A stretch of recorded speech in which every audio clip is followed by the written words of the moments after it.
Hello YouTube! Thanks once again for joining me, and I'm going to do something a little different today. I'm going to show you updates and I'm going to show you some working on things rather than running off at the mouth for the next 10 minutes. So stay tuned, watch how some of this stuff gets put together. I think you're going to enjoy it. Have you ever seen one of these before? It's a rivet tool, a nut setter, and if you don't have one, you might want to get one. They're a lot of fun and they work great.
Hi everybody, thanks once again for joining me today. I want to show you a couple of the updates that have been done on this Coyote powered Studebaker. This thing is turning into a proper race car. I mean, it just has that feel about it when you look underneath. You've seen the shifter, you've seen the gauges, you've seen the drive line, and we're about to get into the brakes, and they're done. All I have to do is mount the remote reservoir and put the front clip on it so I can hang the battery box and make sure that we have brakes. Then I can cut the pedal and finish that little bit of the floor there. But that's where we're at. Let's see how much of this I can get done.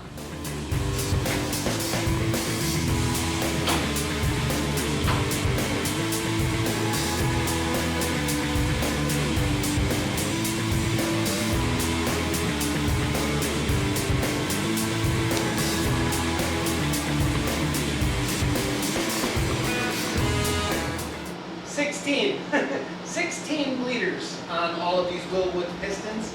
I gotta make sure I get all the air out so that we've got some binders.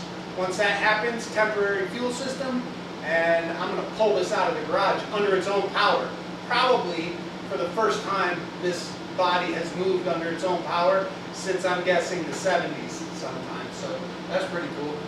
I like bringing them back to life. And what's the reason that you bring them back to life? You bring them back to life so you can drive them. You can't spend all your time underneath the cars. Sometimes you got to spend time behind the wheel. So we took this Mustang and this little Subaru, we took them out for a quick test drive. Join me, won't you? Tell us about your car, Jarrett. It's completely stock. You're so full of it. Reverse is far over, This way? over right, and then down. Okay. Yeah. Does it have a pull or no? No. Let me get this thing. Does it fit fat guys? I think so. All right, let's see. That's reverse, right? Mm. Short shifter? It's a shorter length, not a short throw. Gear clutch is at the top.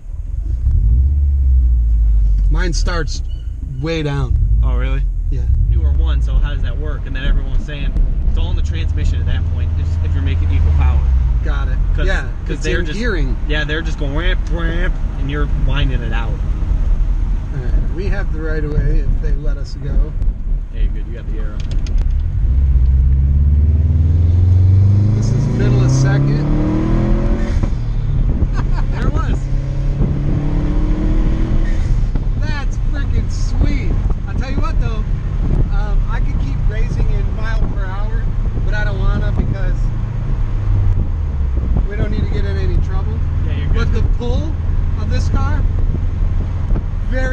similar to mine.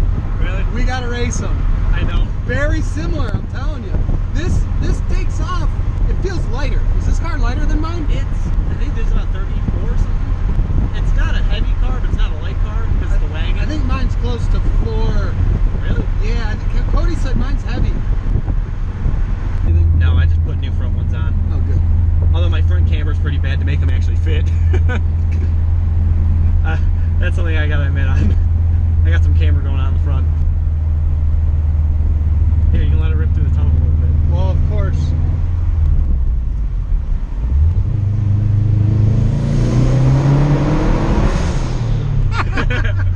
This car makes you smile. I always do that. Yeah, What's that? You gotta wave to him. It's a WRX. Oh, I know that guy. That's his sister went to Normandy with us. See, we're only going 40 miles an hour right now, but look at the fun I had just from back there to right here. Mm-hmm. That's why you have these things, because they're freaking awesome. Yeah, they're fun little things. Yeah. Tell us about your car, Dawson. It's got a tune on it. No idea what tune. Bought it used. Orla Attack Axleback. 62 millimeter BBK throttle body. That's got it. Well, let's drive it. I'll go real slow out of here.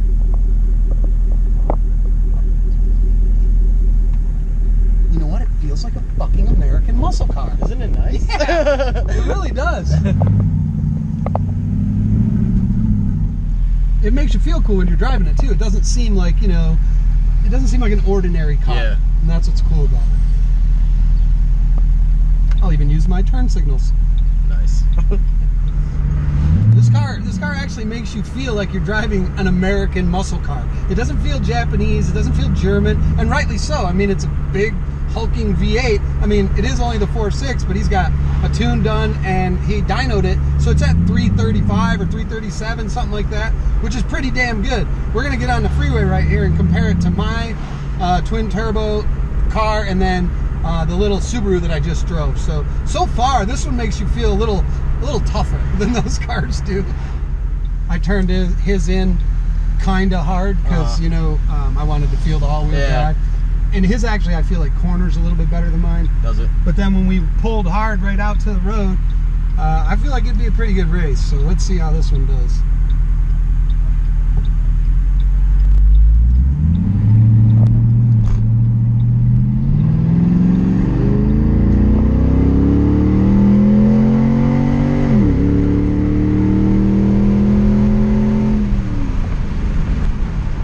This one's beating them both. I can tell you right now, it'll beat them both.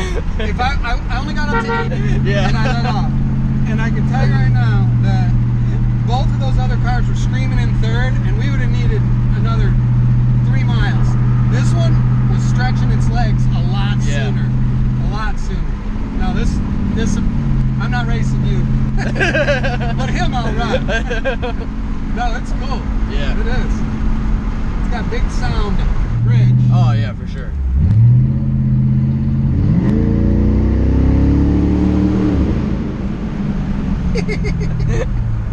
That one makes you feel a little different than his. I know. You laugh with like this giddy, like you just played with firecrackers or something. This one, you get a little more serious. So this one goes under the bridge. You're like, wow, that's for real. You're gonna have to drive it when I put the turbo in it. Oh, for sure. Drive it. I may be the one putting the turbo in it, so stay tuned to the channel for that. Wouldn't that be a neat build? So anyways, that's the reason you spend all these hours with dirty fingernails and welding burns. It's so you can go out and drive these things and enjoy them. That's why we do it. Very productive session so far. We've got brake fluid in the system. I have to keep bleeding. I've got the battery box mounted where it's going to go. I've got the remote oil filter mounted where it's going to go. I've actually got it worked out where I'm going to build covers, little small covers that are going to hide everything inside of this bay. So when you open the hood, it's just like, bam, 5-liter motor, you know? So let's keep going here. Let's get some stuff on the road.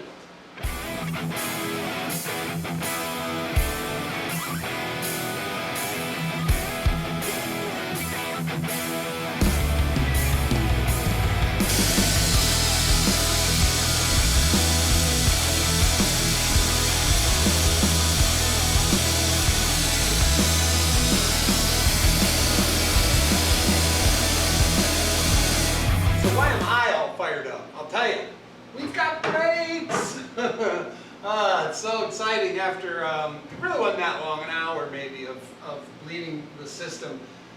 But that was totally dry. The whole entire thing was totally dry. So now I can put this pedal on and get the exact height so that it matches like it should on a normal car, you know? You want to be able to slide your foot off the accelerator and let it come down to the brake pedal. You don't want to have to lift because you can sometimes miss the pedal in the event of a sudden stop. So I wanted that perfect, and that's what I'm doing now. I can now patch this floor. I'm going to put a little rubber peg on it that just begins the depressing of the lever that controls the master cylinder. That way when you let go of the pedal, it'll come to the absolute no brake pressure position and touch the bottom of the truck with a rubber pad. And then obviously I'll weld on the foot pad the way it's supposed to. So I'm digging it. I mean, with fuel and a bit of wiring, this will move.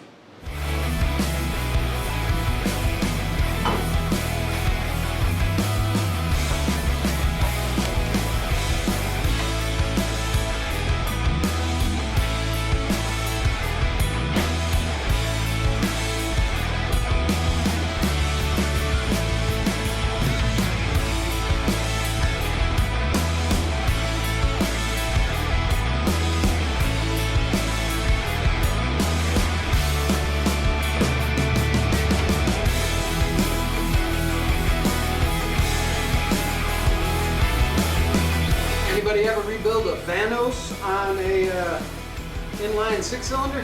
Yeah, me neither. We're about to find out though. Just like that, we've got a new addition to the family. It's a really cool, stylish, lowered wagon, and I know we're all going to have a lot of fun with it. Speaking of fun, this Coyote truck is going to be amazing. It's so close, I can almost taste it. Listen, thank you so much for watching. I appreciate each and every one of you. Please remember to like, subscribe, and share everywhere you see fit. Thanks, and I'll see you soon.